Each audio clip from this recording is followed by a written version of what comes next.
Welcome, everybody. Good to be with you on the podcast today. Good to have Michael here, and we have Hulk Hogan over there. Let me tell you something, brother. We're finding out in our little pre-podcast conversation that Greg is a wrestling expert. He knows I know. let's Let's get carried away. I am not a wrestling expert. Well, I've heard him do the Hulk Hogan thing at the convention about 3 times I can now. do a Hulk Hogan impression, and I know a little bit about the history of professional wrestling and knowing different promotions and stuff like that. I was really big into it. You still as a active kid. in it today? Not really. I kind of do, like, when videos or movies and stuff like that will pop up on, like, biographies of older characters that I used to watch as a kid. I do go back and watch those. So I've watched, like, biographies on Ric Flair or Ricky Steamboat, guys like that. Steamboat, that was my favorite. Oh, man. Saturdays was Mid-Atlantic Wrestling. Yep.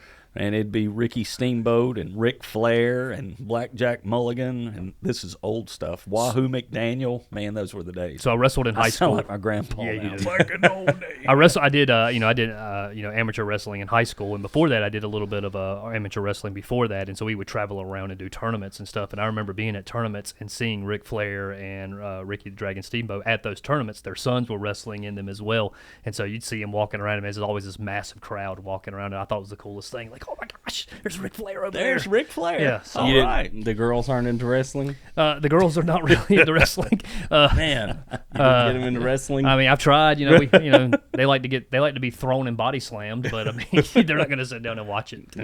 We have a lady in the church, I won't call her name, but she was a very successful women's professional wrestler back in the 60s, 70s, and Greg did not know that.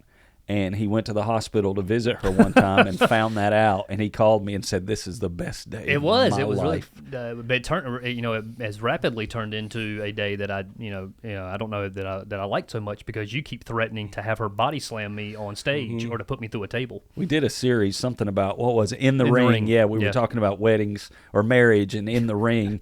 And my thought was, we had a ring up there, and it turned into more boxing than wrestling, the theme. But Yes. my idea was to have this what? It would have fit. Yeah, it would have. My idea was to have this lady wrestler body slam Greg somehow, and I do think she could still do it. Oh, I 100% agree. She could do it. She still goes and works out, 3 or 4 times a week. I mean, she's extremely strong, and I don't want to make her mad. I got to see it to believe it. Let's get that set up. Let's do it. Listen, I have. There are other people I think that I would now. I can now challenge on this thing and see other people be body slammed rather than myself. Okay. Yep. Okay. Yeah. All right. That's my goal. Michael, then. Michael, yes. Yeah, Very if much so. if somebody else does it, I'll get body slammed.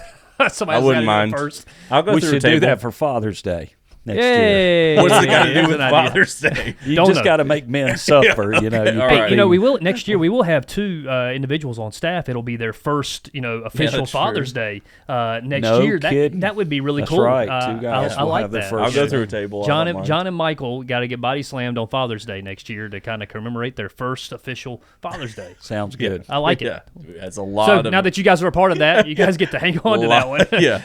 Remind Long us of lead this, in to the maybe. sermon, actually. Started a brand new series this We did. weekend. Mm-hmm. Formed. What are we talking about there when we talk about the idea of Formed as a series?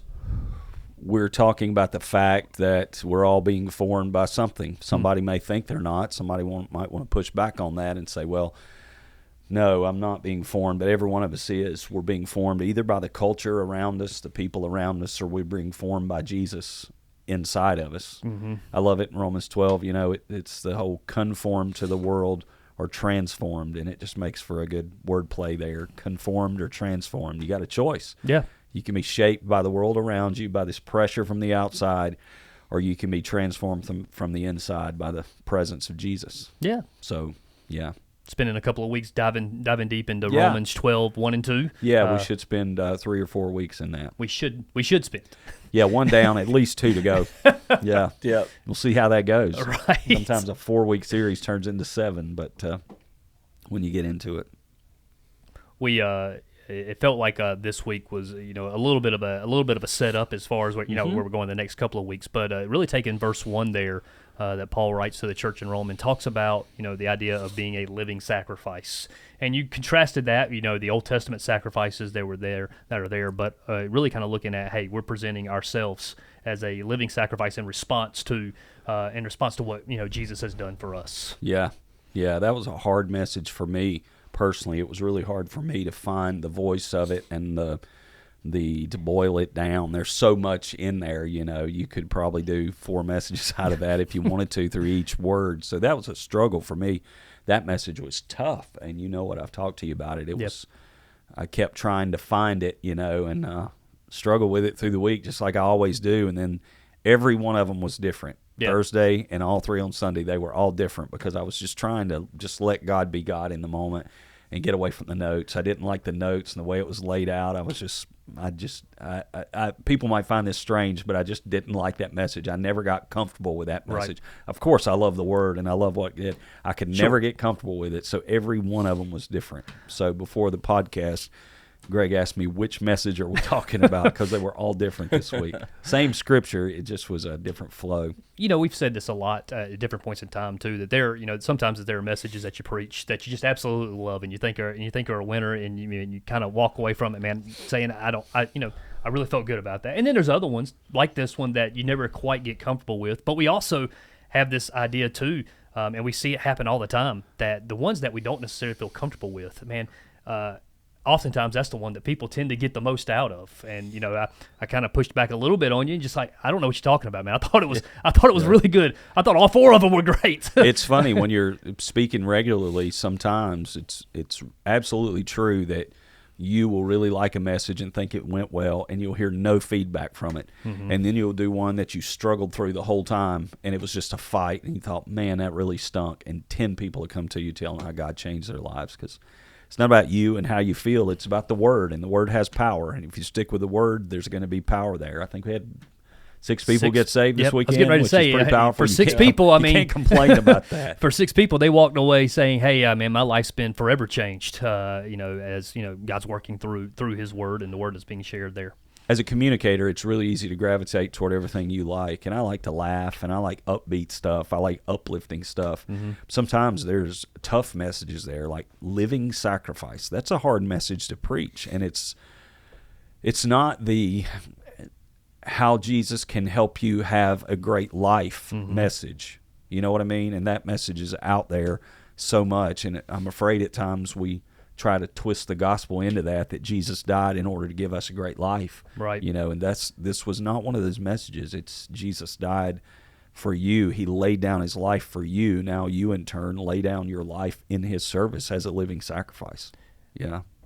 There's a little bit of the connective tissue there too between kind of how we ended Born Again and how we walked into this today or this weekend. Kind of going from, hey, there's no middle ground here with Jesus. He says, there's no neutral zone there. Yep. And then we kind of walk into, hey, as a part of that, you're going to present yourself as a living sacrifice. As when you say yes to Christ, you're now presenting yourself as a living sacrifice to Him. And here's what that means. What it means to be a Christian is to follow Jesus, to be redeemed by Him, transformed by Him. Christianity it's I've heard this said, and I've said it many times, Christianity is not about do, it's about done. It's not about what we do, it's about what Jesus did for us. But when we recognize what Jesus did for us, there are things that we will do. Right. And laying down your life as a living sacrifice is not done for you, it's something you do. Paul said, I beseech you to do this. Mm-hmm. Present your bodies a living sacrifice, wholly acceptable to God. There's no word we used in years past called sanctification. Ooh, there's a word. There's a good old word. There you go. It's a word people talk about, something being sanctified, and it just goes back to the whole idea of being set apart for God, of your life actually being placed in God's hand, being set apart just for God. Yeah. And that's what it means to be holy. So many people have their different takes on what holiness is. When I was growing up, in the church I was in, it tended to be about how you dressed. It would be way back in the old school days, women only wore skirts, and how much makeup you put on, or even jewelry. Some people would tie that in. And so it got into really holiness was how you dress and how you look, And I certainly think a holy lifestyle will influence all of those things and how you dress and how you look, but it's so much more than that. Holiness is being set apart for the work of Jesus and being special in that sense, you know. Depending upon which service you were in, you use a couple of different stories to illustrate that. You may have heard the aquarium story, or you may have heard the bowl story. For those who didn't hear the bowl story, how about that was probably my favorite one. Of course, you would like that. Yeah, of course. Yeah, with the aquarium story was just about a guy who let a friend take care of his aquarium, and the friend accidentally used the wrong bucket to pour water into the aquarium. It was a bucket that had car wash suds in it, and it killed his fish. Mm-hmm. What the guy had done is he'd set aside a bucket, wrote aquarium on it, big orange bucket, and that's the only bucket he used for the aquarium. And that's what you got to do, especially you got a saltwater tank, a bunch of expensive fish. Right. Anything you pour into that aquarium, anything needs to be set aside. It needs to be sanctified to the aquarium. You know, so that's the way we tried to illustrate that in a couple of the other services. I think the last two, this illustration just hit me about the big green bowl we have at our house. Yep. And everybody's probably got one. If you don't have one, you need one. It's the vomit bowl. It's the bowl you grab when the kids get sick until you can get them to the toilet or something, you know. Right. And so we had one, and the vomit bowl becomes the vomit bowl by accident most times. It's like it was sitting there close, and there it is. But from then on, that's the vomit bowl. It does not need to be Don't use anything it for anything else. No, that's it. I can picture that bowl in my mind right now. Michael can see the bowl. He used the Michael's bowl used many the bowl. times. I've used the bowl. Truthfully, I think we got rid of that bowl when we moved into our latest house. I get it. We got rid of the green bowl. I don't think I need one anymore. You didn't break that out at dinner parties or anything, did you? You could have eaten out. I was like, wait a minute, hold up now. Hold up now. Nobody coming to my house is going to eat out of any green bowl from now on. Did I tell you, Becca, my wife's family, they also had a throw up bowl, but theirs was have you ever bought the big Country Crock butter boxes? Yes. That was theirs.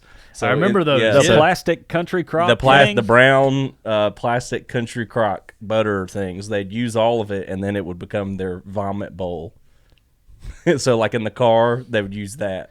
And I always say that's rather small for it's small for you. I agree. It's like, small. Ours was pretty big. I think it's worse too because it's food related. Because that green bowl is just it's just a generic.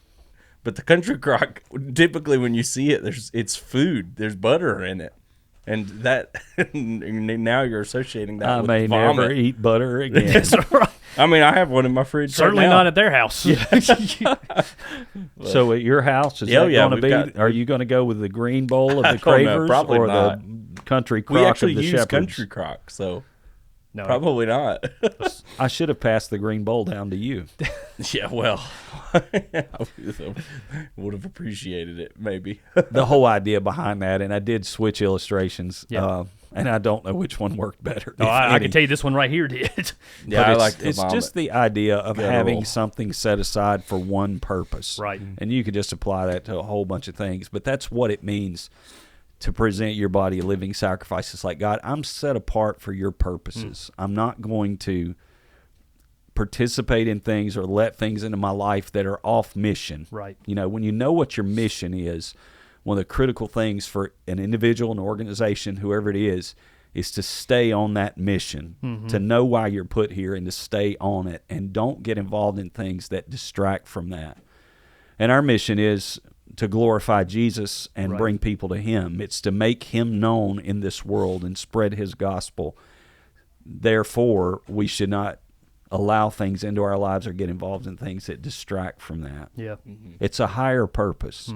It's not about just living close enough to the line so I get to go to heaven. You know, it's about I've got a mission and a purpose down here that I want to fulfill, and I'm going to dedicate my life to that wholeheartedly. Yeah. I like next. I think you talked about saying this around there too when you talked about not necessarily wanting to just die for Christ, but Yeah. to live Sounds good. for Him. Because you brought up like a story.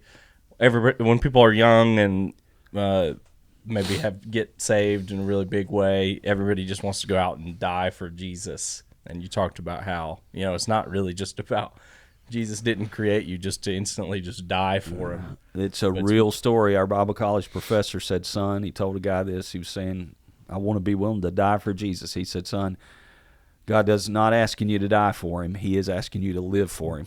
So it's not about just you can lay down your life without actually dying. Right. You know, and that's very productive to be able to just live that way, that my life has put on the line for God and I'm still living. I think that's part of what it means to be a living sacrifice. Yeah, that's part of the paradox of the saying, living sacrifice. Yes, because the whole definition of sacrifice is something that's dead, right? Something that's to died them, it absolutely or been was. put to death. To the But early to Christians, to say that we're a living sacrifice is a very unique phrase because it seems to contradict what even a sacrifice is. To them, it would have. Yeah, it was just an which is why it's absolute such a paradox powerful of statement. a phrase. Yes, yeah. Yep. You gave us some statements about how we can be a living sacrifice. What does it mean to live out our lives as a living sacrifice? And you talked about the word surrender, and being able to surrender certain aspects, and that they kind of really drilled down on what it meant, surrendering our decisions, our desires, and our days, to kind of try to make that really practical for us about how to be a living sacrifice. Talk to us a little bit more about what those were, how that kind of plays into our lives. I think it just comes down to the decision we have to make whenever we're confronted with a decision. Am I going to do what I want to do, or am I going to do what Jesus wants to do? I think actually as you become more sanctified and more holy, your desires do start to mesh with Jesus, and your heart starts to change as you're transformed. Your desires just come together, I think, where your desires becomes his desires, his heart becomes your heart. But I think whenever there's a conflict there, who's going to win? Yeah. You know, is the will of God going to win, or is what I want to do win? I don't know if you guys get faced with this question a little bit, but when I'm oftentimes talking with people about a decision that they've got to make in life, they'll often ask me and say, how do I know between if it's something that I just want to do or if it's something that God wants me to do? How do I differentiate between the two of those things? How do you respond to people when they ask that? I mean, they're trying to be a living sacrifice. They're trying to surrender their decisions, but they're just not sure if it's just them or if it's actually God leading them down this path. I want to say this first of all. Most of the time that I've counseled people coming to make a decision, deep down they knew the right choice. Much of the time anyway. Maybe most is not the best word. Much of the time, people already in their heart know what's right, and I can just sit there quietly and watch them talk themselves into it and maybe smile a bit, and they're like, I know what the right thing to do. You know what I mean? Right. So much of the time, people know the right decisions. When you don't, when you're genuinely faced with a decision and you don't know the right thing to do, I think you get good counsel from someone who's walked through that. Okay. So many people are afraid to ask for help. Yep. You know, men in particular, in my experience, are slower to just go to someone who's been through that and say, give me some good counsel. The Bible says there's safety. Proverbs says safety in a multitude of counselors. And that's one of the things we don't do as well as we should. We have the body of Christ here to help us. Yep.